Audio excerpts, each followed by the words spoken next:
You've seen politics and national borders change all the time, but have you ever witnessed a continent literally breaking apart? Well, it's possible, and it's happening to Africa right now.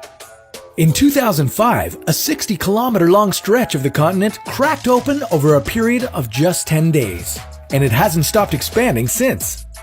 Eventually, the landmass will break right off, giving birth to a brand new ocean.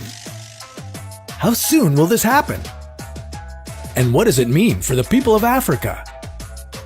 This is What If, and here's what would happen if the African continent broke apart. The face of our planet is continually changing thanks to the shifting of tectonic plates, but it's rarely this noticeable. In the years since 2005, more cracks in the Earth have opened up in several countries throughout the African continent, sparking fear among their populations. But as scary as the fractures may seem, experts say they could teach us a lot about how our world was formed. Have you ever heard of the East African Rift? Neither had most people in Ethiopia until the ground started cracking beneath their feet. The East African Rift is an active continental rift zone in East Africa.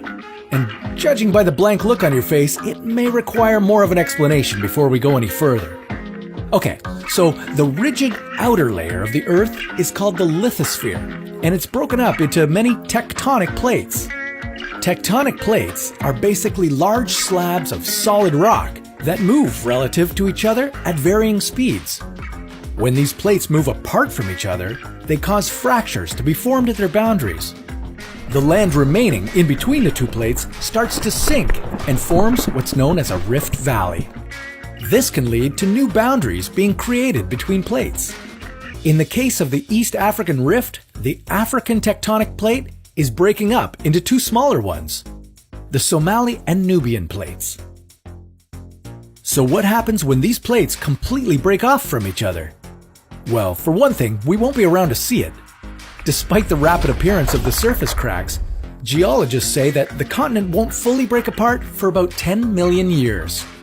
They're currently spreading apart at a rate of 6 to 7 millimeters a year, so don't hold your breath.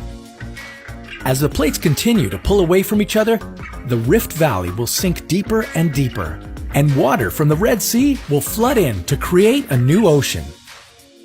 Africa will become a lot smaller as parts of southern Ethiopia and Somalia will drift off to form a new island. What does this mean for all of us in the meantime? Well, African residents who live along the rift can expect more disturbances, cracks in their highways and cities, and the emergence of vast canyons where there weren't any before. But it's not all bad news. In fact, most geologists are pretty excited about studying the whole process. They believe it can lead to some pretty groundbreaking information about how our Earth's surface is shaped and how earthquakes and volcanic eruptions work. One day, all of our continents will look completely different. But that's a story for another What If.